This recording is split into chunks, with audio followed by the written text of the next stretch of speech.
অনেক দিনের অপেক্ষার অবসান ঘটিয়ে আমার দুইটা বোন আসছিল আমার বাসায় মাত্র 2টা দিনের জন্য। সাথে নিয়ে এসেছিল দুজন অতিথিকে, একজন ছিল বোনের জামাই আর একজন ছিল বোনের এই কিউট বাচ্চাটা। তো ওরা আসছিল মূলত পরীক্ষা দিতে। কখনো তো বেড়াতে এমনিতে কোনো দিনও চিন্তা করবে না আসার জন্য, এখন পরীক্ষা যেহেতু পড়েছে কি আর করার, সে উদ্দেশ্যে আসলো আমার বাসায় বেড়াতে।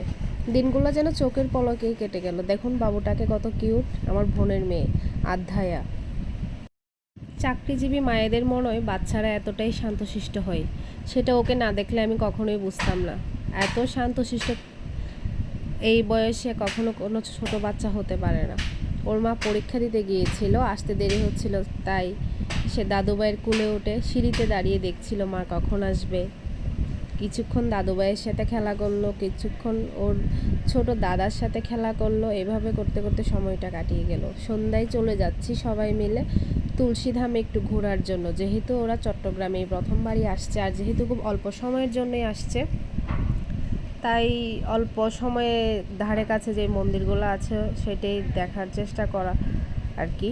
তো সন্ধ্যায় চলে গেলাম তুলসীধামে। সিঁড়ি বেয়ে উঠতে উঠতে সবাই হাঁপিয়ে যাচ্ছিলাম, তাই ভিডিওটা একটু কাঁপছিল। ছোটোবেলা থেকেই ডিসেম্বর মাসটা আসলে মানে কতক্ষণে পরীক্ষা শেষ হবে আর মামার বাড়িতে চলে যাবো। আর মামার বাড়িতে যাওয়ার একমাত্র উদ্দেশ্য ছিল ওরাই, ওদের সাথেই ছোটোবেলাটা কেটেছে। সাথে ছিল আমার মামাতো বোন বন্যাদি, যার কথা না বললেই নয়। যদিও সে ভিডিওটা দেখবে কিনা জানি না, তারপর ওর নামটা উচ্চারণ না করলে পাপ হবে আমার। ও ছিল আরেক উদ্দেশ্য আমার মামার বাড়িতে যাওয়ার, আর সাথে ছিল এই দুই বোন আমার। সারাটা দিন ওদের সাথেই কাটিয়ে দিতাম। এই যে আমার বোন জামাই, সাথে কান্তা, দুইটাই আমার মামাতো বোন। তো আমরা তুলসীধাম চলে আসছি, তখন তুলসীধামে সন্ধ্যা আরতি কীর্তন চলছিল। তো আমরা ঘুরে ঘুরে দেখছিলাম হনুমানজির মন্দিরে। আর কিছুদিন আগে যেহেতু রথযাত্রা ছিল, তাই হনুমানজির মন্দিরে জগন্নাথ, বলরাম আর সুভদ্রাকে রাখা হলো। আর 2 দিন পর আবার ওরাও চলে যাবে মাসির বাড়ি থেকে। তারপর কিছুক্ষণ ঘোরাঘুরি করলাম, কিছুটা ছবি তুললাম আর কি।